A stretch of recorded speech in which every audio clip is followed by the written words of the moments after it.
press the bell icon on the YouTube app and never miss another update. Okay students, ಇವತ್ತಿನ ಒಂದು ತರಗತಿಯಲ್ಲಿ ನಾವು ವ್ಯವಸಾಯದ ವಿಧಗಳ ಬಗ್ಗೆ ಮಾತಾಡ್ತಾ ಹೋಗೋಣ, ಅಥವಾ ವ್ಯವಸಾಯದ ವಿಧಗಳ ಬಗ್ಗೆ ನಾವು ಹೆಚ್ಚಿನ ವಿಚಾರಗಳನ್ನ ಚರ್ಚೆ ಮಾಡೋಣ.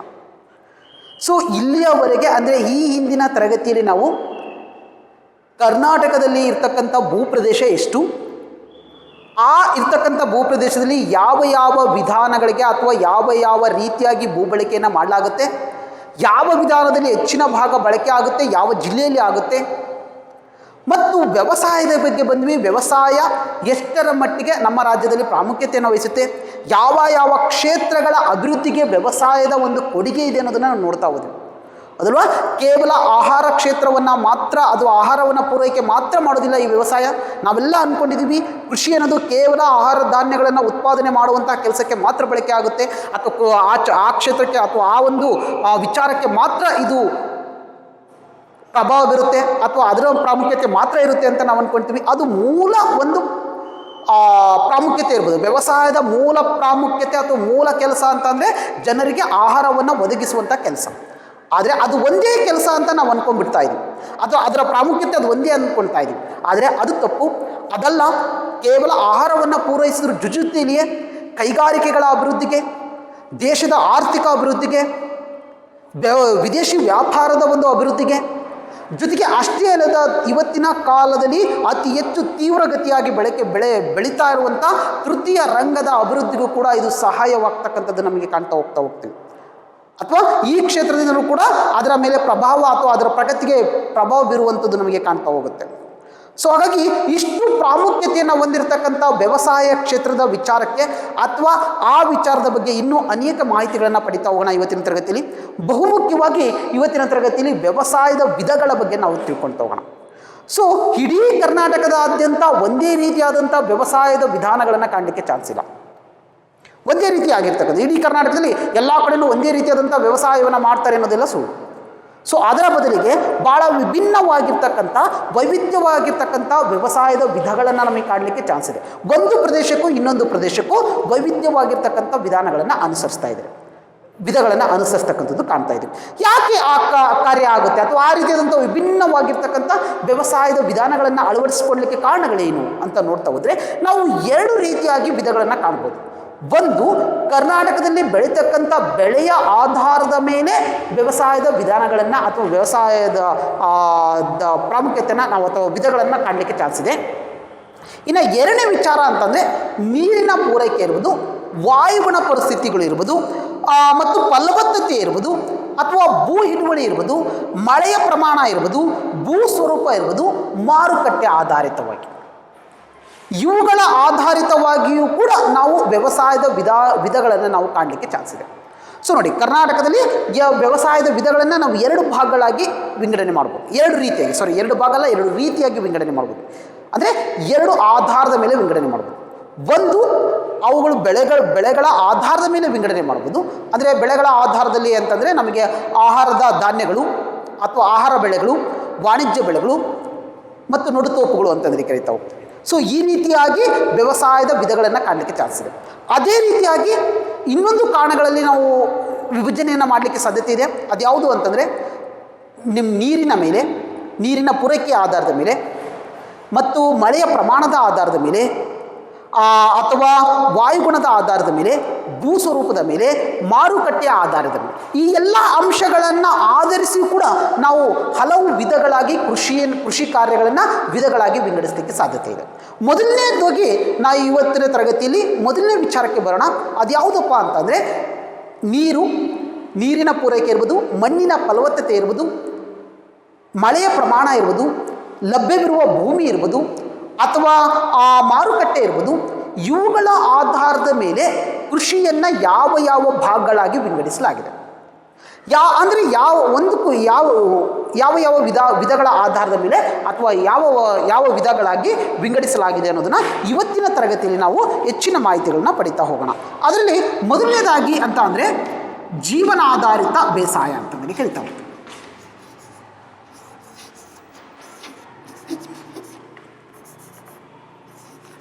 ಜೀವನಾಧಾರಿತ ಬೇಸಾಯವನ್ನು ನಾವು ಕಾಣ್ಬೋದು. ಒಂದೇದು ಅಂದರೆ ನಾನು ಹೇಳ್ತಿರೋದು ಮಳೆ, ನೀರು, ಭೂ ಫಲವತ್ತತೆ ಇರ್ಬೋದು, ಮಾರುಕಟ್ಟೆ ಇರ್ಬೋದು, ಇವುಗಳ ಆಧಾರದ ಮೇಲೆ ಕೃಷಿಯನ್ನು ವಿಂಗಡಣೆ ಮಾಡೋದಾದರೆ ನಾವು ಹೇಗೆ ಆ ವಿಂಗಡಣೆ ಮಾಡ್ಬೋದು ಅಂತಂದರೆ, ಮೊದಲನೇದಾಗಿ ಜೀವನಾಧಾರ ಬೇಸಾಯ ಅಥವಾ ಜೀವನಾಧಾರಿತ ಬೇಸಾಯ ಅಂತಂದು ಹೇಳ್ಬೋದು. ಎರಡನೇದು ನೀರಾವರಿ ಬೇಸಾಯ ಅನ್ಬೋದು. ಮೂರನೇದು ಮಿಶ್ರ ಬೇಸಾಯ ಅನ್ಬೋದು. ಮಿಶ್ರ ಬೇಸಾಯ ಇರ್ಬೋದು. ನಾಲ್ಕನೇದು ಒಣ ಬೇಸಾಯ ಅಂತಂದೇಳಿ ಕರಿತೀವಿ. ಒಣ ಬೇಸಾಯ ಅಂತಂದು ಹೇಳ್ಬೋದು. ಐದನೇದು ವಾಣಿಜ್ಯ ಸ್ಥಳಾಂತರ ಬೇಸಾಯ.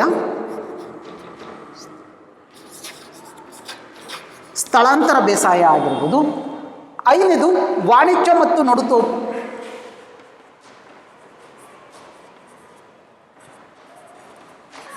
ವಾಣಿಜ್ಯ ಬೇಸಾಯ ಇರ್ಬೋದು ಮತ್ತು ನಡುತೋಪುಗಳು ಇರ್ಬೋದು.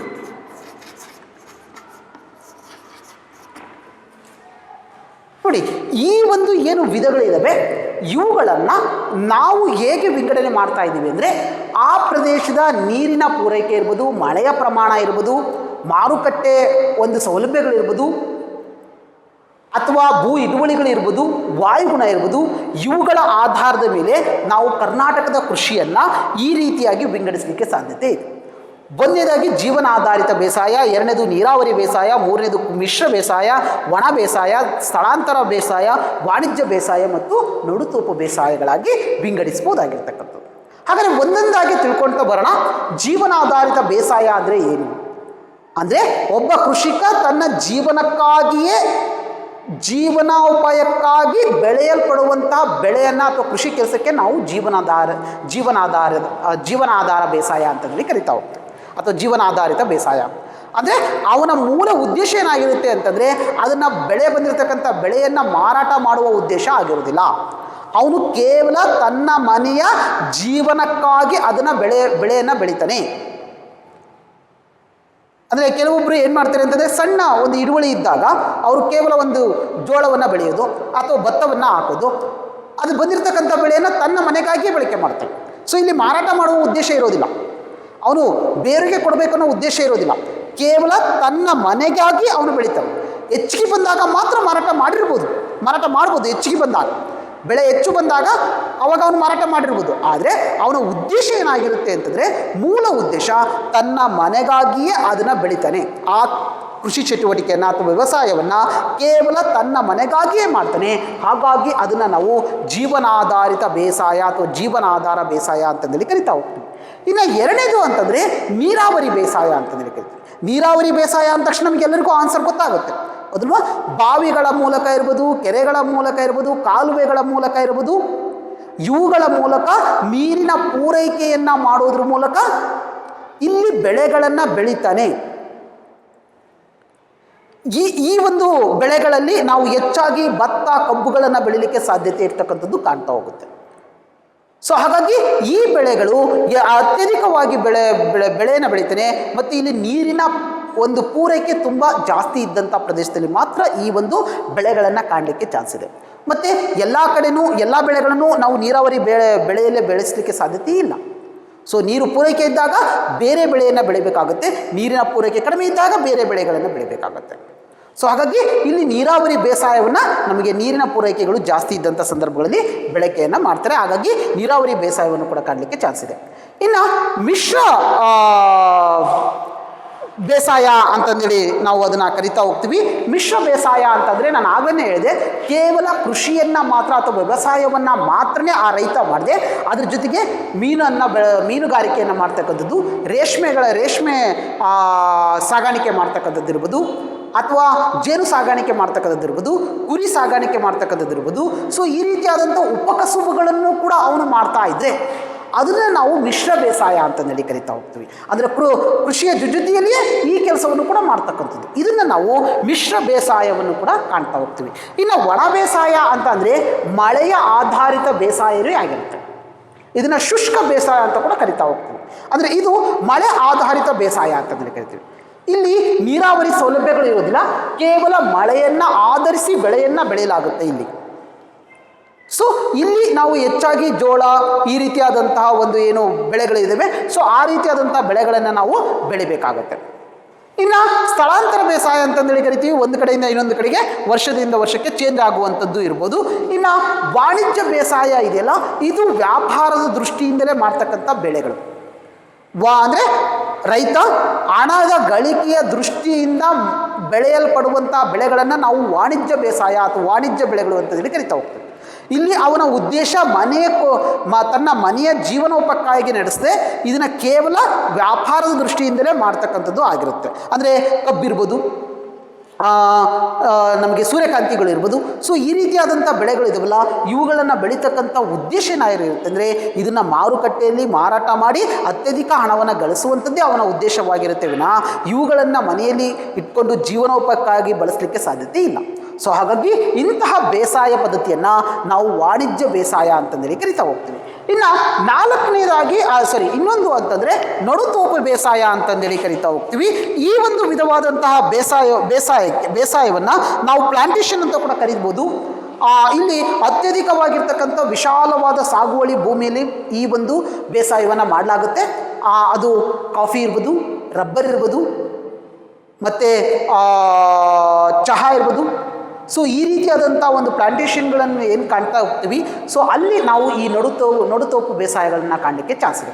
ಅಂದರೆ ಈ ಒಂದು ಏನು ವಿಧಗಳಿದ್ದಾವೆ ಇವುಗಳನ್ನು ನಾವು ಯಾವ ರೂಪದ ಅಥವಾ ಯಾವ ಅಂಶಗಳ ಮೇಲೆ ನಾವು ವಿಂಗಡಣೆಯನ್ನು ಮಾಡಿದ್ದೀವಿ ಅಂತಂದರೆ, ಮೂಲವಾಗಿ ಇಲ್ಲಿ ಪೂರೈಕೆ ಆಗುವಂತಹ ನೀರಿನ ಪ್ರಮಾಣ ಇರ್ಬೋದು, ಮಳೆಯ ಪ್ರಮಾಣ ಇರ್ಬೋದು, ಭೂಫಲವತ್ತತೆ ಇರ್ಬೋದು, ಮತ್ತು ವಾಯುಗುಣದ ಅಂಶಗಳ ಆಧಾರದ ಮೇಲೆ ಈ ರೀತಿಯಾಗಿ ನಾವು ವಿಂಗಡಣೆ ಮಾಡ್ಕೊಂಡಿದ್ದೀವಿ. ಯಾಕಂದರೆ ನೀರಾವರಿ ಬೇಸಾಯದಲ್ಲಿ ನಮಗೆ ನೀರಿನ ಪೂರೈಕೆ ಜಾಸ್ತಿ ಇರುತ್ತೆ. ಅದೇ ಒಣ ಬೇಸಾಯಕ್ಕೆ ಬಂದರೆ ಇಲ್ಲಿ ನೀರಿನ ಪೂರೈಕೆ ಇರೋದಿಲ್ಲ, ಕೇವಲ ಮಳೆಯನ್ನು ಮಾತ್ರ ಆಧರಿಸಿರುತ್ತೆ.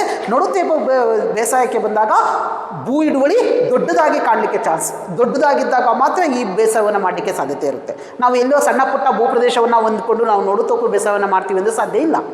ಸೊ ಅದೇ ರೀತಿಯಾಗಿ ಒಣ ಬೇಸಾಯದಲ್ಲಿ ನೀರಾವರಿ ಬಳಕೆ ಆಗ್ತಕ್ಕಂಥ ಅಥವಾ ಭತ್ತ ಈ ರೀತಿಯಾದಂಥ ಬೇಸಾಯವನ್ನು ಕೂಡ ಮಾಡಲಿಕ್ಕೆ ಸಾಧ್ಯತೆ ಇಲ್ಲ. ಸೊ ಹೀಗಾಗಿ ಅಂದರೆ ಒಂದು ಪ್ರದೇಶದ ವಾಯುಗುಣ, ನೀರಿನ ಪೂರೈಕೆ, ಫಲವತ್ತತೆ, ಮಾರುಕಟ್ಟೆ ಇವುಗಳನ್ನೆಲ್ಲವನ್ನು ಕೂಡ ಆಧರಿಸಿ ನಾವು ಈ ರೀತಿಯಾಗಿ ಕರ್ನಾಟಕದಲ್ಲಿ ಬೆಳೀತಕ್ಕಂಥ ಬೇಸಾಯಗಳನ್ನು ವಿಂಗಡಣೆ ಮಾಡಬಹುದಾಗಿರ್ತಕ್ಕಂಥದ್ದು. ಅರ್ಥ ಆಗಿದೆ ಅಂತ ಅಂದ್ಕೊಂಡು ಇನ್ನೊಂದು ಕಾರಣದಿಂದಲೂ ಕೂಡ ನಾವು ಕರ್ನಾಟಕದ ಬೇಸಾಯವನ್ನು ವಿಂಗಡಣೆ ಮಾಡಲಿಕ್ಕೆ ಸಾಧ್ಯತೆ ಇದೆ. ಅದು ಯಾವ ಆಧಾರದ ಮೇಲೆ ಅಂತಂದರೆ, ಕರ್ನಾಟಕದಲ್ಲಿ ಬೆಳೆಯುವಂಥ ಬೆಳೆಗಳ ಆಧಾರದ ಮೇಲೂ ಕೂಡ ನಾವು ಕರ್ನಾಟಕದ ಬೇಸಾಯವನ್ನು ವಿಂಗಡಣೆ ಮಾಡಲಿಕ್ಕೆ ಸಾಧ್ಯತೆ ಇದೆ. ನೋಡಿ, ಮೊದಲನೇದಾಗಿ ಕರ್ನಾಟಕದಲ್ಲಿ ಬೆಳೀತಕ್ಕಂಥ ಏನು ಇರ್ತಕ್ಕಂಥ ವಾತಾವರಣ, ಭೂಸ್ವರೂಪ, ನೀರಿನ ಪೂರೈಕೆ ಇವುಗಳ ಆಧಾರದ ಮೇಲೆ ಕರ್ನಾಟಕದ ವ್ಯವಸಾಯವನ್ನು ವಿಂಗಡಣೆ ಮಾಡಿದ್ವಿ. ಅದರಲ್ಲಿ ನಾವು ಇಷ್ಟು ತನಕ ಅದನ್ನು ಡಿಸ್ಕಷನನ್ನು ಮಾಡ್ತಾ ಹೋಗಿದ್ವಿ. ಜೀವನಾಧಾರ ಬೇಸಾಯ ಇರ್ಬೋದು, ಒಣ ಬೇಸಾಯ ಇರ್ಬೋದು, ನೀರಾವರಿ ಬೇಸಾಯಗಳಿರ್ಬೋದು, ಆ ರೀತಿಯಾದಂಥ ಒಂದು ವಿಂಗಡಣೆಯನ್ನು ಕಾಣಲಿಕ್ಕೆ ಚಾನ್ಸ್ ಇದೆ. ಆದರೆ ಕರ್ನಾಟಕದಲ್ಲಿ ಬೆಳೆಯಬಹುದಾಗಿರ್ತಕ್ಕಂಥ ಬೆಳೆಗಳ ಆಧಾರದ ಮೇಲೂ ಕೂಡ ನಾವು ಕರ್ನಾಟಕದ ವ್ಯವಸಾಯವನ್ನು ವಿಂಗಡಣೆ ಮಾಡಬಹುದು. ಅದರಲ್ಲಿ ಯಾವ ಯಾವ ಒಂದು ವಿಂಗಡಣೆ ಅಥವಾ ವ್ಯವಸಾಯದ ರೂಪಗಳನ್ನು ಕಾಣಲಿಕ್ಕೆ ಚಾನ್ಸ್ ಇದೆ ಅಂತಂದರೆ, ಅದು ಆಹಾರದ ಬೆಳೆಗಳು ಅಂತಂದು ಕರಿತೇವೆ. ಆಹಾರ ಬೆಳೆಗಳು. ಸೊ ನೋಡಿ, ಅಂದರೆ ಆಹಾರದ ಬೆಳೆಗಳನ್ನು ಬೆಳೀತಕ್ಕಂಥ ವ್ಯವಸಾಯಕ್ಕೆ ನಾವು ಆಹಾರದ ಬೆಳೆಗಳ ಬೇಸಾಯ ಅಂತಂದೇಳಿ ಕರಿತೀವಿ. ಇನ್ನು ಎರಡನೇದು ವಾಣಿಜ್ಯ ಬೇಸಾಯ. ಆಗಲೇನೂ ಕೂಡ ಬಂದಿತ್ತು ಇದು ವಾಣಿಜ್ಯ ಬೆಳೆಗಳು.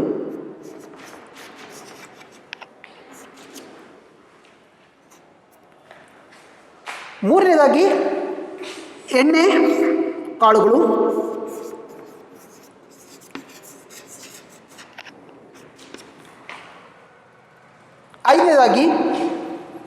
ನಾಲ್ಕನೇದಾಗಿ ನಡುತೋಪು.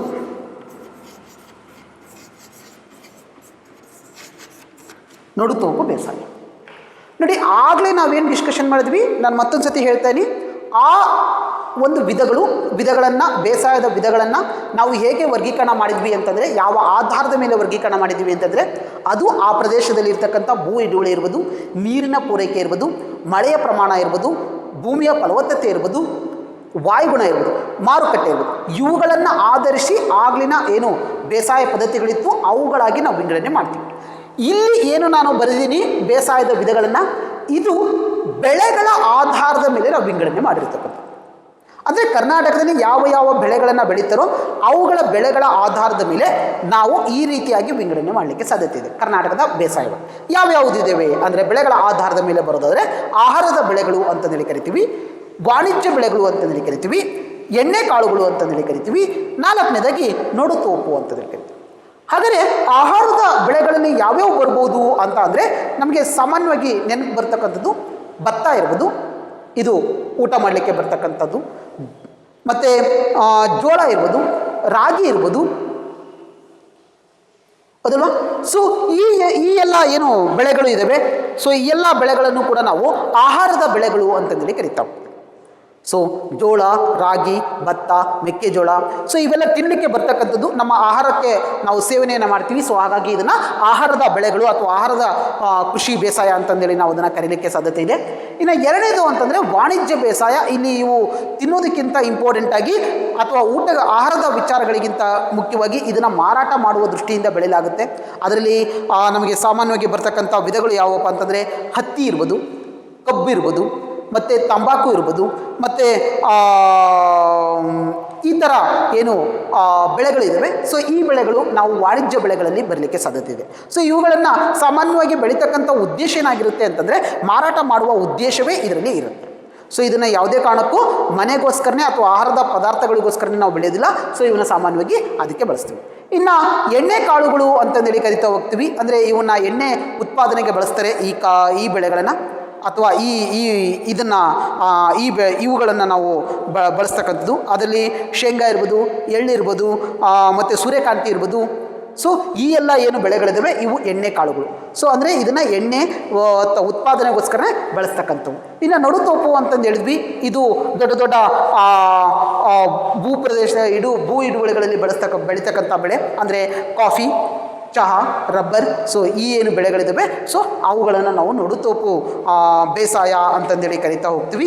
ಇದರ ಜೊತೆಗೆ ತೆಂಗು, ಅಡಿಕೆ ಕೂಡ ಈ ನಡುತೋಪು ಇದರಲ್ಲೇ ನಮಗೆ ನಮ್ಮ ಕರ್ನಾಟಕದ ವಿಚಾರಕ್ಕೆ ಬರೆದರೆ ಅಡಿಕೆ, ತೆಂಗುಗಳು ಕೂಡ ಇದೇ ಒಂದು ನಡುತೋಪು ಬೇಸಾಯ ಪದ್ಧತಿಯಲ್ಲಿ ನಮಗೆ ಬರ್ತಕ್ಕಂಥದ್ದು ನಮಗೆ ಕಾಣ್ತಾ ಹೋಗುತ್ತೆ. ಇನ್ನು ಇವುಗಳನ್ನು ಬಿಟ್ಟರೆ ನಮ್ಮ ಕರ್ನಾಟಕದಲ್ಲಿ ಬರ್ತಕ್ಕಂಥ ವ್ಯವಸಾಯದ ವಿಧಗಳು ಅಂತ ಅಂದರೆ ತೋಟಗಾರಿಕೆ ನಮಗೆ ಕಾಣಲಿಕ್ಕೆ ಚಾನ್ಸ್ ಇದೆ, ಮತ್ತು ಪುಷ್ಪ ಬೆಳೆಗಳನ್ನು ಕೂಡ ನಮಗೆ ಕರ್ನಾಟಕದ ಬೇಸಾಯದಲ್ಲಿ ನಮಗೆ ಕಾಣಲಿಕ್ಕೆ ಚಾನ್ಸ್ ಇದೆ. ಸೊ ಅಂದರೆ ಇವುಗಳು ಬೆಳೆಗಳ ಆಧಾರದ ಮೇಲೆ ಬರ್ತಕ್ಕಂಥದ್ದು. ನಾನು ಆಗಲೇ ಹೇಳ್ತಕ್ಕಂಥದ್ದು ವಾಯುಗುಣ, ನೀರು, ಅವುಗಳ ಪೂರೈಕೆಯ ಆಧಾರದ ಮೇಲೆ ನಾವು ಹೇಳಿದ್ವಿ ಅವುಗಳ ವಿಧಗಳನ್ನ.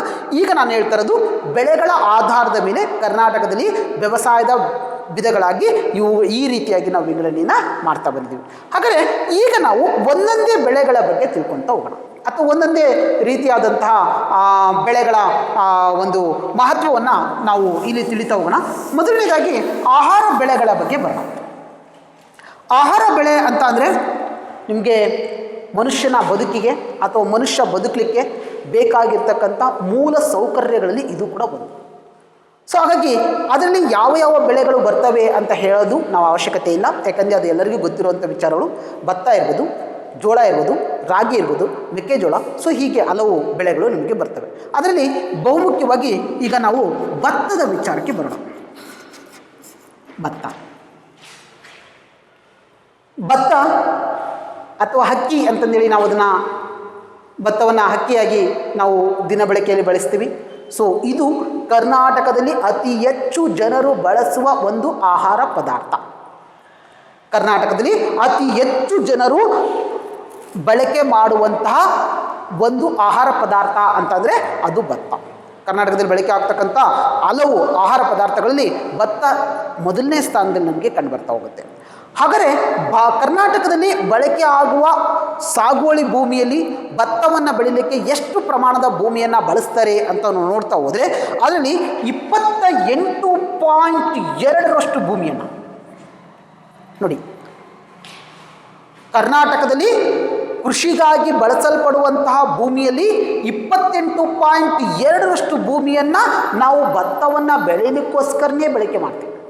ಅಂದರೆ ಇದ್ರ ಪ್ರಮಾಣದ ಆಧಾರದ ಮೇಲೆ ನಾವು ಹೇಳ್ಬೋದು ಭತ್ತ ಅಥವಾ ಅಕ್ಕಿ ಅನ್ನೋದು ಕರ್ನಾಟಕದಲ್ಲಿ ಎಷ್ಟು ಮಹತ್ವಪೂರ್ಣ ಆಹಾರ ಬೆಳೆ ಅಂತಂದೇಳ್ಬಿಟ್ಟು. ಯಾಕಂದ್ರೆ ಕರ್ನಾಟಕದಲ್ಲಿ ಅತಿ ಹೆಚ್ಚು ಜನರು ಕೂಡ ಇದನ್ನು ಬಳಸ್ತಾರೆ ಅಂತ ನಾನು ಹೇಳ್ತಾ ಹೋದೆ. ಇನ್ನು ಇದಕ್ಕೆ ವೈಜ್ಞಾನಿಕ ಹೆಸರು ಕೂಡ ಇದೆ, ಒರೈಸಾ ಸಟೈವಾ ಅಂತಂದೇಳ್ಬಿಟ್ಟು. ಒರೈಸಾ ಸಟೈವಾ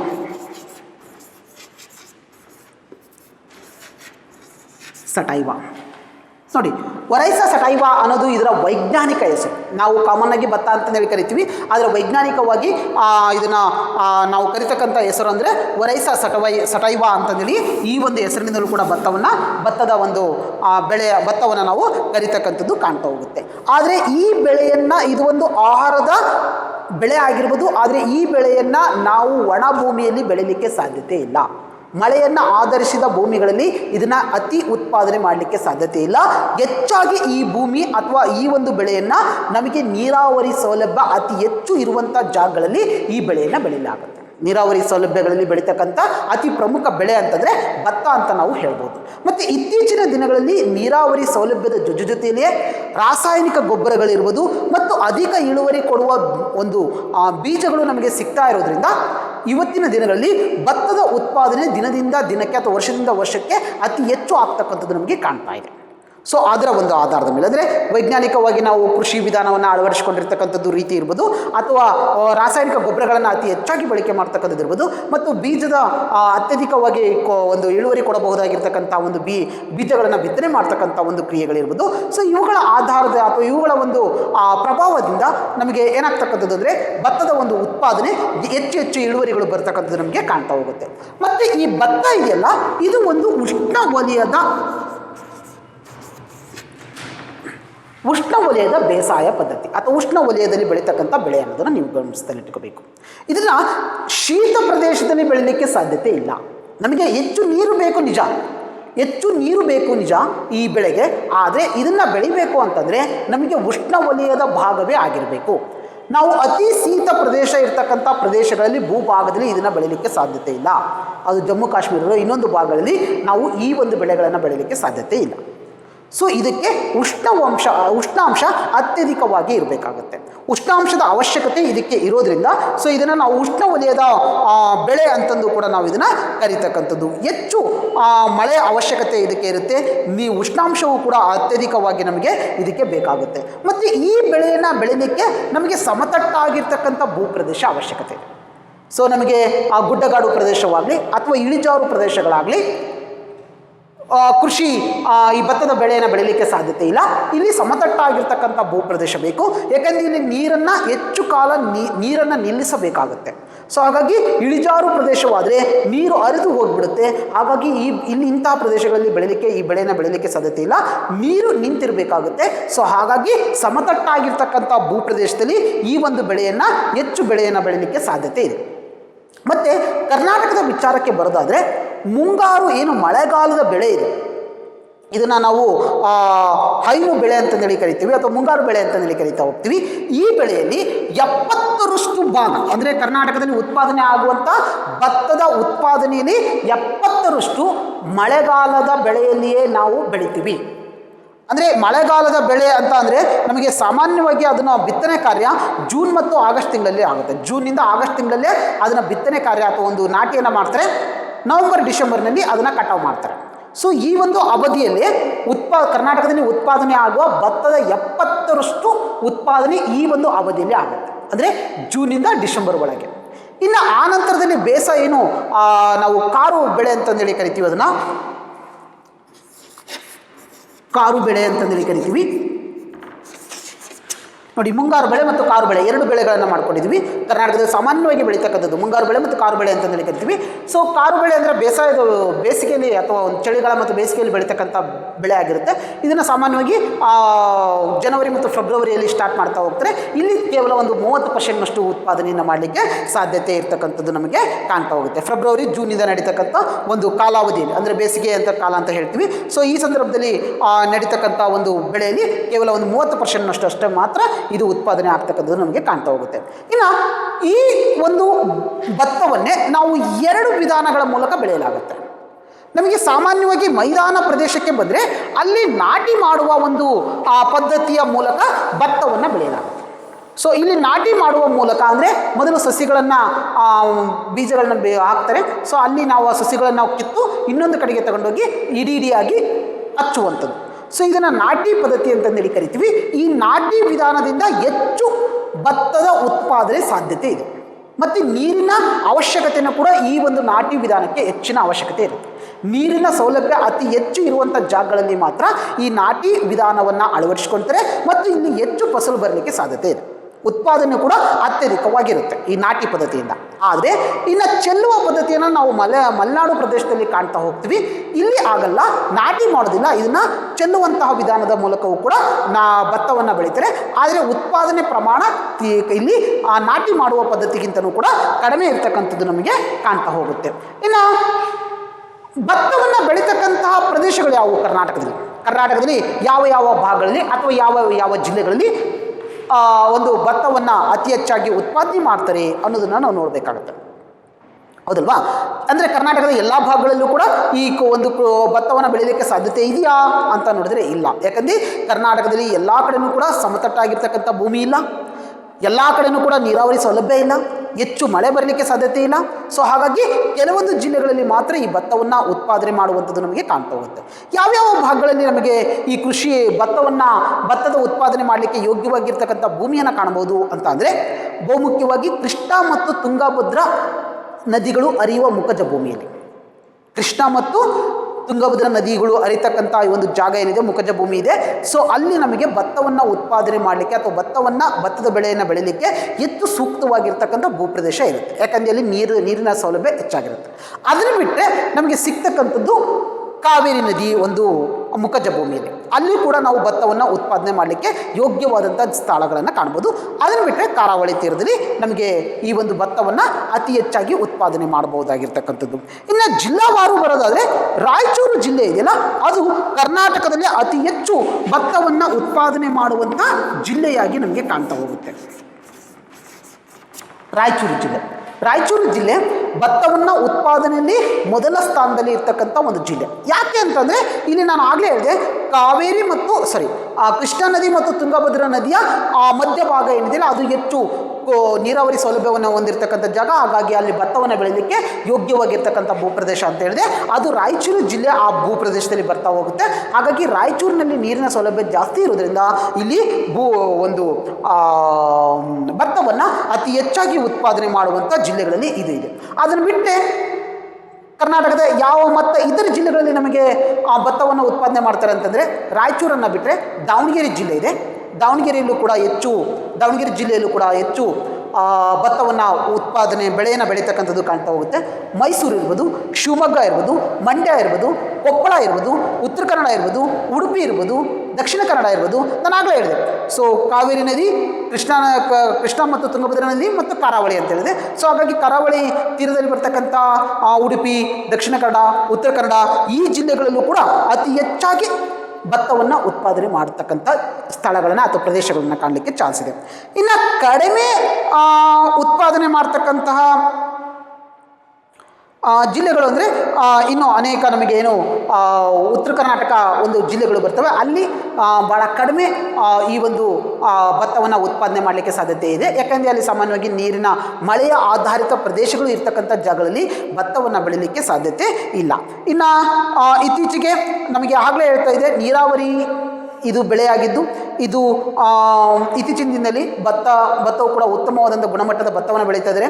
ನೀರಾವರಿ ಸೌಲಭ್ಯದಿಂದ ಮತ್ತು ರಾಸಾಯನಿಕ ಗೊಬ್ಬರಗಳನ್ನ ಬಳಸೋದ್ರಿಂದ ವೈಜ್ಞಾನಿಕ ವಿಧಾನಗಳನ್ನು ಅನುಸರಿಸೋದ್ರಿಂದನೂ ಕೂಡ ಇದರ ಉತ್ಪಾದನೆ ದಿನದಿಂದ ದಿನಕ್ಕೆ ಹೆಚ್ಚಾಗ್ತಾ ಇದೆ ಅನ್ನೋದನ್ನು ಹೇಳ್ತಾ ಇದೆ. ಇದಿಷ್ಟು ಕೂಡ ಆಹಾರ ಬೆಳೆಗಳಲ್ಲಿ ಪ್ರಮುಖವಾಗಿರ್ತಕ್ಕಂಥ ಭತ್ತದ ಬಗ್ಗೆ ನಾವು ತಿಳ್ಕೊಂಡ್ವಿ. ಇನ್ನೂ ಆಹಾರದ ಬೆಳೆಗಳು ಇದ್ದಾವೆ, ಅವುಗಳ ಬಗ್ಗೆನೂ ಚರ್ಚೆ ಮಾಡ್ತಾ ಹೋಗೋಣ. ಮತ್ತು ಬೆಳೆಗಳ ಆಧಾರದ ಮೇಲೆ ಇನ್ನೂ ವಿಧಗಳು ಇದ್ದಾವೆ. ಅಂದರೆ ವಾಣಿಜ್ಯ ಬೆಳೆಗಳು ಯಾವಾಗಿರ್ಬೋದು, ಅದರಲ್ಲಿ ಯಾವ್ಯಾವುದು ಕರ್ನಾಟಕದಲ್ಲಿ ಪ್ರಮುಖವಾಗಿ ಬೆಳೀತಾರೆ.